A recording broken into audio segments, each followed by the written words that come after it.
محدث اعظم کچوچی رحمۃ اللہ تعالی علیہ یہ اعلیٰ حضرت کے خلیفہ ہیں اور ریاضی میں میکس میں بڑے ماہر تھے، حساب کتاب میں بڑے ماہر تھے.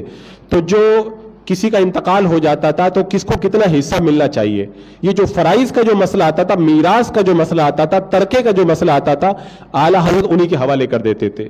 ایک بار ایک ایسا مسئلہ آ گیا جو 15 بطن کا تھا، یعنی ایک شخص کا انتقال ہوا، اس نے فلاں فلاں کو چھوڑا، ان میں سے بھی ایک کا انتقال ہو گیا، اس نے فلاں فلاں کو چھوڑا، اس میں سے بھی ایک کا انتقال ہو گیا، اس نے اتنے اتنے لوگوں کو چھوڑا، اس میں سے ایک کا انتقال ہو گیا، اس نے اتنے اتنے وارثین چھوڑے، یعنی اوپر سے لے کے 15 لوگ انتقال کر چکے، 15 بطن کا مناسخہ.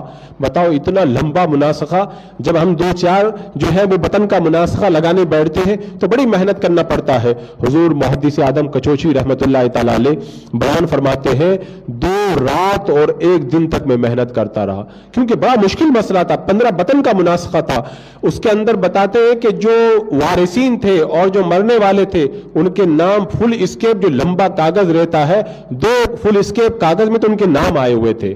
اتنے لوگوں کے درمیان ان 15 بطن کا مناسخہ لگانا اور ترکہ تقسیم کرنا یہ کتنا مشکل مسئلہ تھا. کہتے ہیں 2 رات اور 1 دن تک میں محنت کرتا رہا.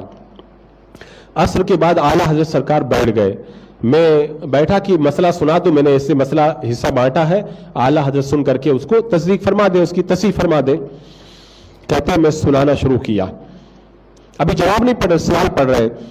فلاں کا انتقال ہوا، اس نے فلاں فلاں کو چھوڑا، اس کے بعد میں فلاں کا انتقال ہوا، اس نے فلاں فلاں کو چھوڑا، اس کے بعد میں فلاں کا انتقال ہوا، اس نے فلاں فلاں کو چھوڑا. کہہ رہے میں سنا رہا ہوں، اعلیٰ حضرت انگلیوں پہ کچھ حساب کر رہے ہیں، سنتے چلے جا رہے، حساب کرتے جا رہے. چند منٹ کے اندر جب میں نے سارے نام پورا سوال پڑھ کے سنا دیا، ابھی میں نے جواب نہیں پڑھا، اعلیٰ حضرت نے فرمایا کہ تم نے جو ابھی مجھ کو سوال سنایا، فلاں کو تم نے اتنا دیا ہوگا، فلاں کو اتنا دیا ہوگا، فلاں کو اتنا حصہ دیا ہوگا، فلاں کو اتنا حصہ دیا. سارے وارثین میں سے کس کو کتنا ملنا چاہیے اعلیٰ حضرت نے سب بتا دیا، اور یہ بھی بتا دیا کون انتقال کیا تو کس کس کو چھوڑا تھا، اس کا کیا کیا نام تھا. وہ کہتے میں حیرت میں ڈوب گیا.